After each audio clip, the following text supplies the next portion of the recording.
আসসালামু আলাইকুম। নতুন একটা রেসিপিতে সবাইকে স্বাগতম। আশা করি সবাই ভালো আছেন। আমিও ভালো আছি আলহামদুলিল্লাহ।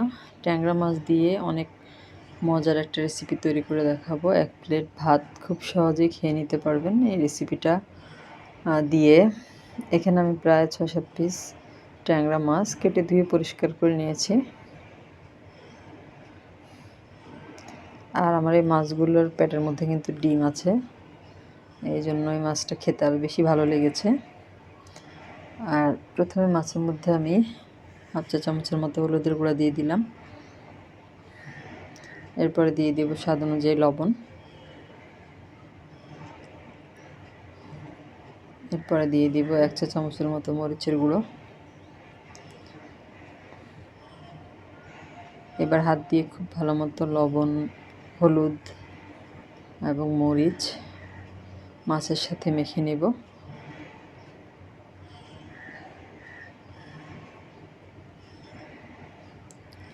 দেশ ও দেশের বাইরে যে যেখান থেকে আমার ভিডিওটা দেখতে শুরু করেছেন, আশা করব একটা লাইক দিয়ে পুরো রেসিপিটা জুড়ে আমার সাথে থাকবেন। আর আমার কাছে মনে হয় যে আজকের রেসিপিটা আপনাদের কাছে অনেক বেশি ভালো লাগবে। মাখানো হয়ে গিয়েছে, আর এই পর্যায়ে আমি চুলায় প্যান বসিয়ে পরিমাণ মতো তেল দিয়ে নিয়েছি।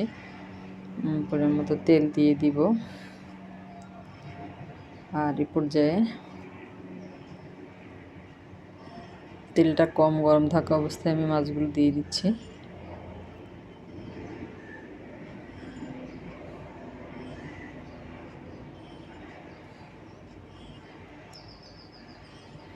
মাছগুলো দেওয়া হয়ে গিয়েছে, আর একটু লাল লাল করে আমি মাছগুলো ভেজে নিব।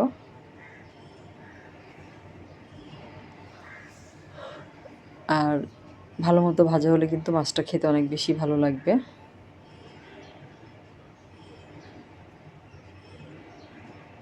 একটা পাশ হয়ে গেলে আর একটা পাশ উল্টিয়ে দেব।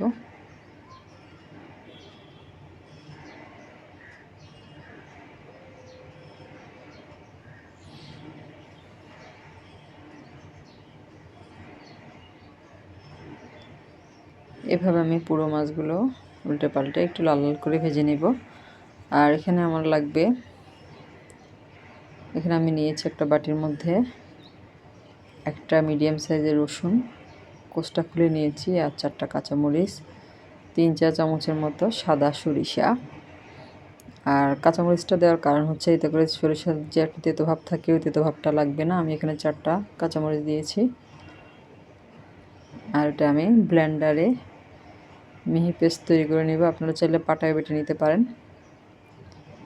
আর এখানে চুলায় একটা প্যান বসিয়ে দিয়েছি। প্যানটা গরম হয়ে গেলে এর মধ্যে আমি প্রায় 3 টেবিল চামচের মতো সয়াবিন তেল দিয়ে দিব বড় সাইজের একটা পেঁয়াজ কুচি।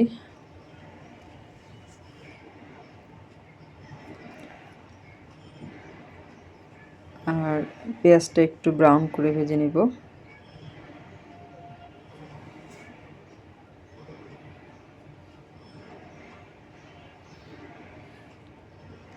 আর মুখে যদি রুচি না থাকে এভাবে কিন্তু ট্যাংরা মাছটা রান্না করে নিলে খুব সহজেই মুখে রুচি চলে আসবে আমার কাছে মনে হয়। পেঁয়াজটা ব্রাউন করে ভাজা হয়ে গেলে আমি এখানে বড় সাইজের দুটো টমেটো টুকরো করে কেটে নিয়েছি, ওটা দিয়ে দিলাম। টমেটোটা একটু নরম হয়ে আসা পর্যন্ত একটু ভেজে নেব। আর টমেটো যাতে খুব তাড়াতাড়ি নরম হয়ে যায়, এই জন্য আমি এখানে একটু লবণ দিয়ে দিয়েছি। এতে করে টমেটোটা খুব তাড়াতাড়ি নরম হয়ে যাবে।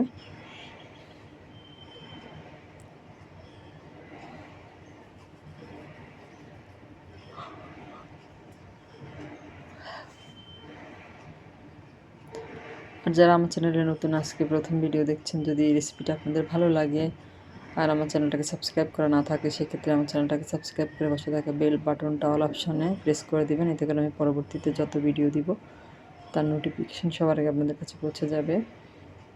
এরপরে আমি যে পেস্টটা তৈরি করে রেখেছিলাম রসুন, সাদা সরিষা এবং কাঁচামরিচের, ওই পেস্টটা দিয়ে দিলাম। দিয়ে তেলের সাথে নেড়ে চেড়ে খুব ভালো মতো মিশিয়ে নিব।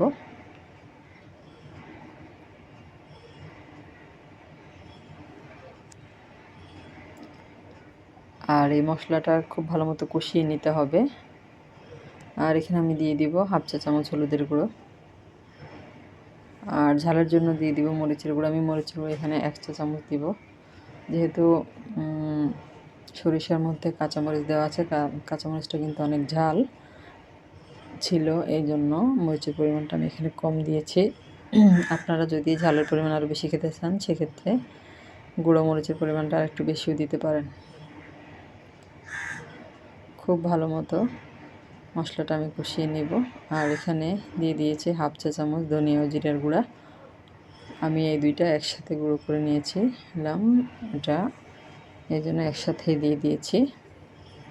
ধনিয়া ও জিরার গুঁড়া দিয়ে মিশিয়ে নিয়েছি। আর মশলাটা খুব ভালো মতো কষানো হয়ে গিয়েছে, তেলটা ছেড়ে এসেছে, আপনারা দেখে বুঝতে পারছেন। আর এ পর্যায়ে আমি এর মধ্যে দিয়ে দিব পানি। আমি যে বাটির মধ্যে মশলাটা পেস্ট করেছিলাম সেই বাটিতে করে পানি দিয়ে দিলাম,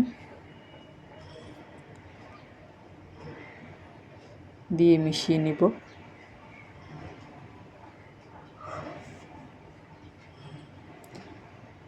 আর এই মশলাটা 3-4টা বলক আসা পর্যন্ত অপেক্ষা করব। 3-4টা বলক চলে আসলে আগে থেকে ভেজে রাখা মাছগুলো আমি এর মধ্যে দিয়ে দেব।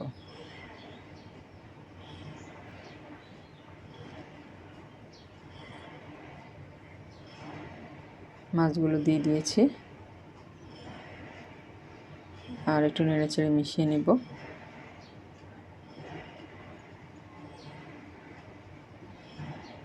আর এই পর্যায়ে ঢাকনা দিয়ে ঢেকে এটা আমি মিডিয়াম আঁচে প্রায় 6 থেকে 7 মিনিট রান্না করে নেব।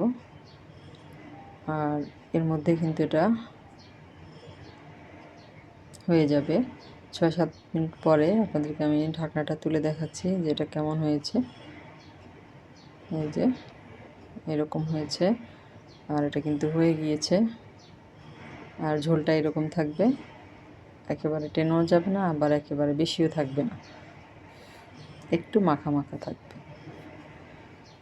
আর সরিষা দিয়ে যে কোনো রান্নার কিন্তু ঝোলটা এরকম হলে খেতে ভালো লাগে। হয়ে গিয়েছে, এটা আমি চুলাটা বন্ধ করে আপনাদেরকে সার্ভ করে দেখাচ্ছি।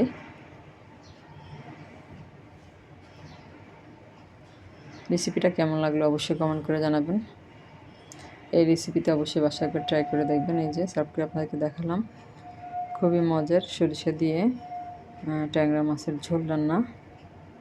সবাই অনেক বেশি ভালো থাকবেন। আল্লাহ হাফেজ।